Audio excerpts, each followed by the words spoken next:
Hey folks, welcome to another episode of the Rifle Church channel. We're out on the homestead again here today, and I'm going to showcase a rifle that I like to carry when I'm out, picking mushrooms and abating piles, and just kind of a general purpose rifle that I use on the homestead here. Been doing this for years. Not every rifle that I carry is a Lee Enfield. They can get a little bit heavy after a while, even though they're one of the most robust rifles out there. So is a 98 Mauser. So I'll show you what's in this bag here in just a minute.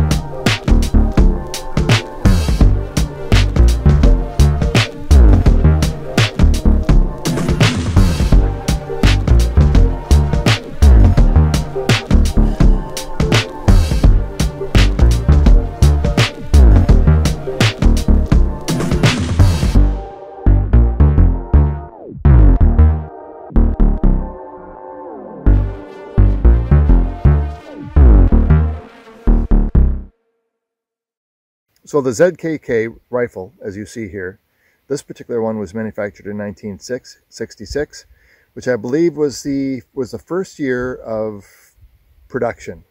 Now there were some years before where they were playing with prototypes and so on. Maybe a limited number of them were released, I'm not sure.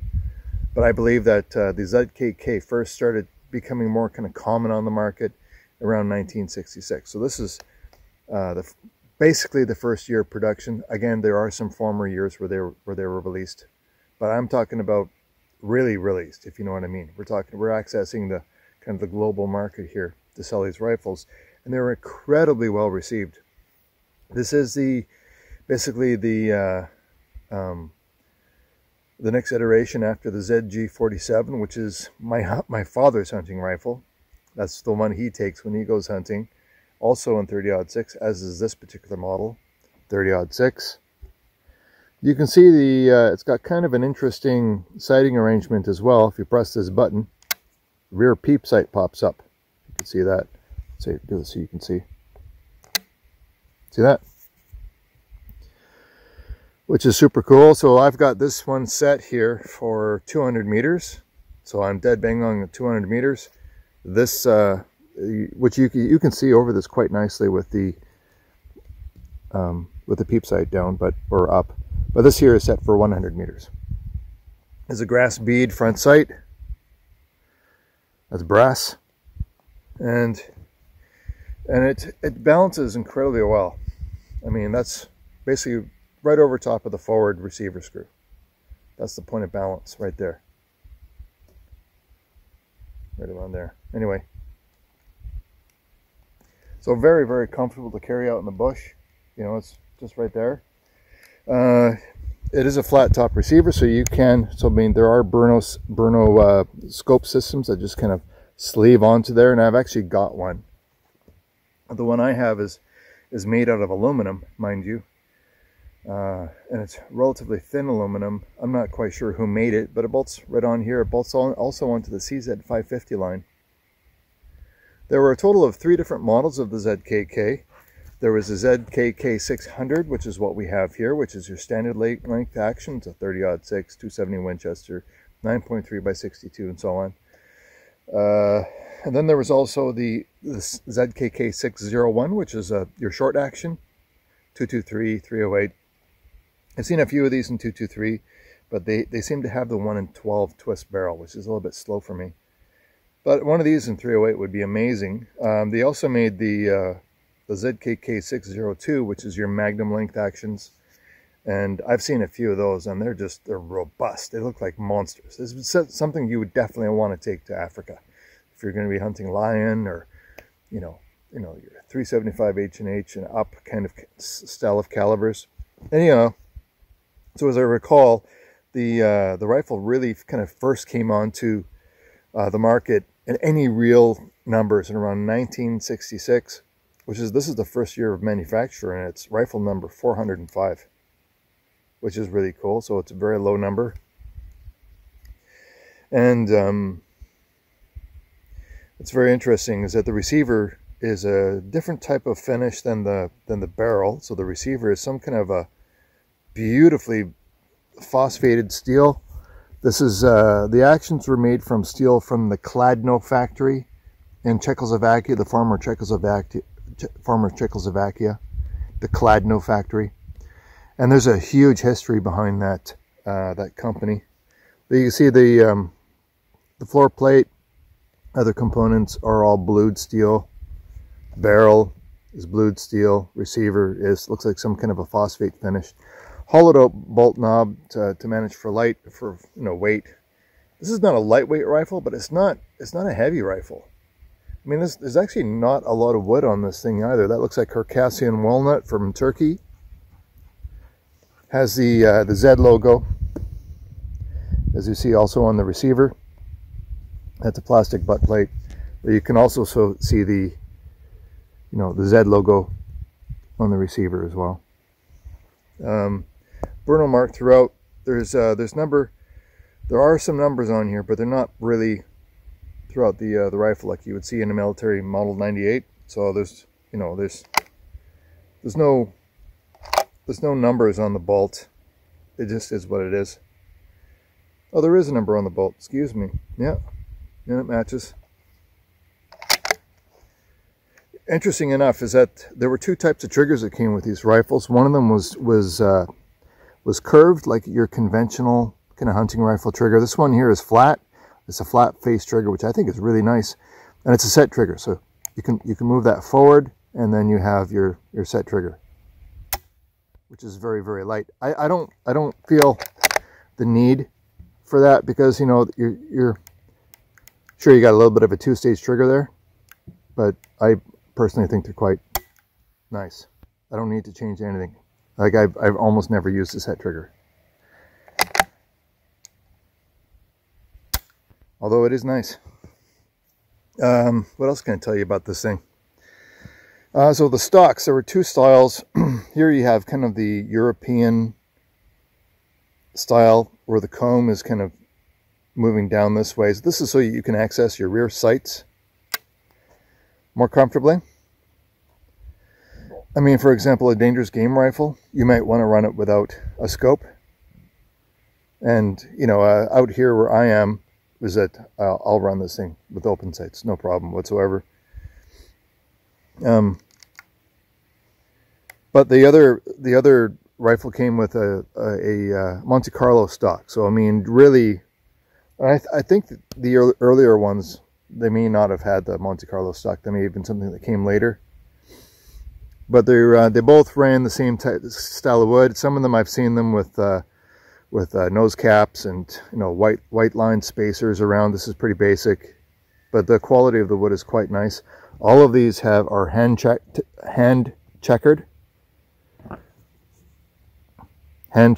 wood, and on the forestock as well. And it's a complete wrap all the way around the rifle. Right, this is beautiful. It's not highly figured wood, but the color is really quite attractive to me. Just the kind of the redness, the red hue of the wood. So there's a barrel band on the for the forward sling. So this is not the kind of rifle you may not want to be torquing on this if you're going to be shooting with a sling, for example. You may not want to be torquing down on that too much if you're looking for some precision, because that's going to pull the barrel over to one side. However, I will say though, is that this is not a free floated stock.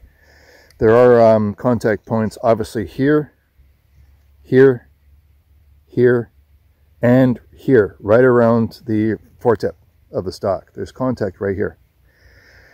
So I mean, does that affect the rifle in the accuracy department?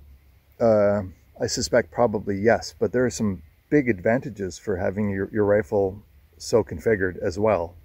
So there's pros and cons to that. Doesn't seem to really matter what type of ammunition I run through this rifle. Right now I'm running hand loads.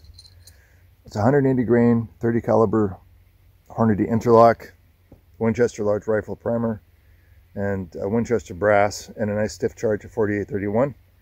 But It doesn't seem to matter if I'm really running my hand loads through it or factory ammunition through it. It puts everything within 1.5 inches at 100 meters, which I think is pretty reasonable for a hunting rifle, you know, for around here especially. It's more than adequate to do the job. But one of the benefits is that, I mean, you can see how easy it is to grip at this location. So if you're handing the rifle, or if you're just trying to get over an obstacle and you need to hand the rifle to somebody, it's an easy grip right there. And like, there's no give between the barrel and the foretip. There's no movement at all. So that's interesting. Another kind of interesting feature of this rifle is that the trigger assembly is not directly basically connected to the sear mechanism. So when you remove the trigger guard, the trigger comes along with a trigger guard, kind of like a Lee Enfield. When we have a number 4 Mark 1 or a number 1 Mark 3, you remove the trigger guard, the trigger comes with it. Okay, so this has got the same kind of philosophy behind it. So we talked about sights, bolt lift. So a 90-degree bolt lift, as you can see there, that's 90 degrees. And so when you've got that in mind, is that you're thinking about, oh, well, how close to the rifle can I get my scope? And it's not bad. But a lot of these newer scopes today have these huge giant, you know, eyepieces on them. You probably would have a problem with that unless you had the scope raised fairly high. Like I said, I do have a sled that comes for this rifle for ring. It's basically a sled, because with the flat top receiver on here, Berno made factory scope sleds that you can just basically slide on, screw on with your fingers, and you're good to go. You can remove, put your scope back on, maintain your zero somewhat well. But CZ 550 rings will also bolt onto here, no problems at all. It's got the reversed safety, so when it's forward, safety is on. Rifle will not fire.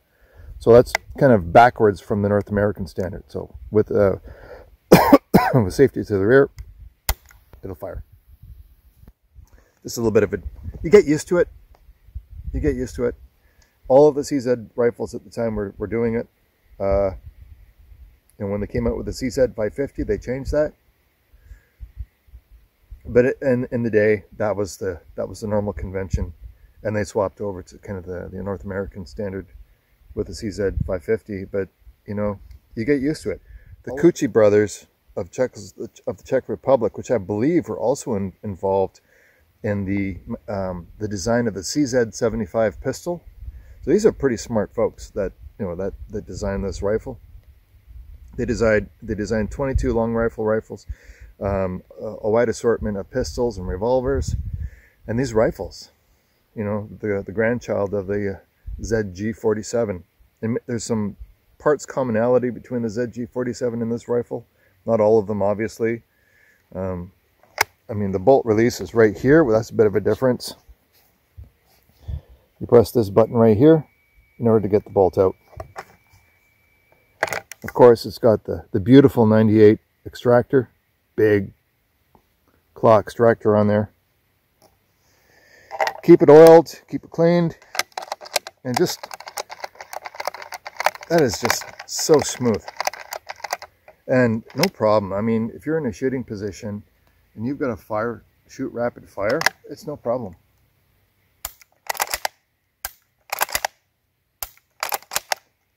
Like a lot of Mauser 98s, that's not easy to do.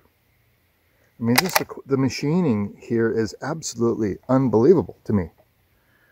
You know, because I mean, every single machine step here was a manual pass with a milling machine. A machinist is out there making these rifles.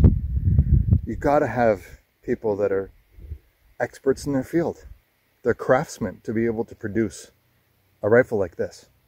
And so if you see something like this that's in relatively decent condition, this one came from Tradex Canada before they, decided to close their doors. But there are other companies out there that can bring these rifles in. They was sitting in a warehouse somewhere in Sweden for years and several decades before it was brought into Canada. So I mean, it hasn't been receiving the use that a lot of, you know, rifles of this age would have received, because it's been sitting in a warehouse. And I'm very grateful to have it. Cheers, folks.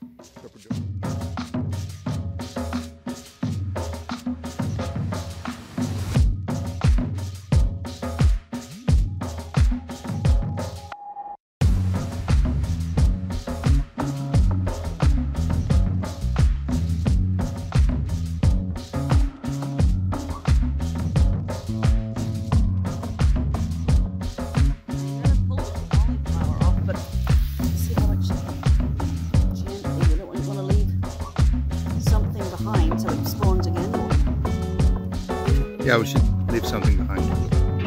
Pull it up.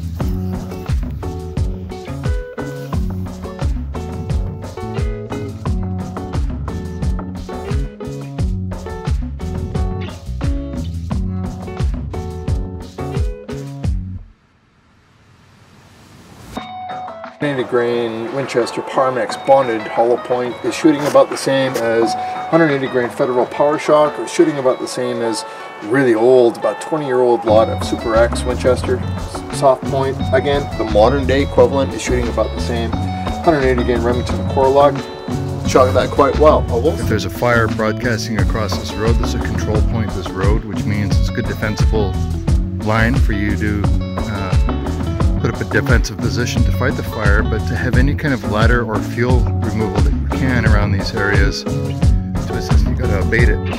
So you can't just let something like this sit over the summer, because and that's a hell of a fire hazard to have sitting around your property. Maple Leaf up!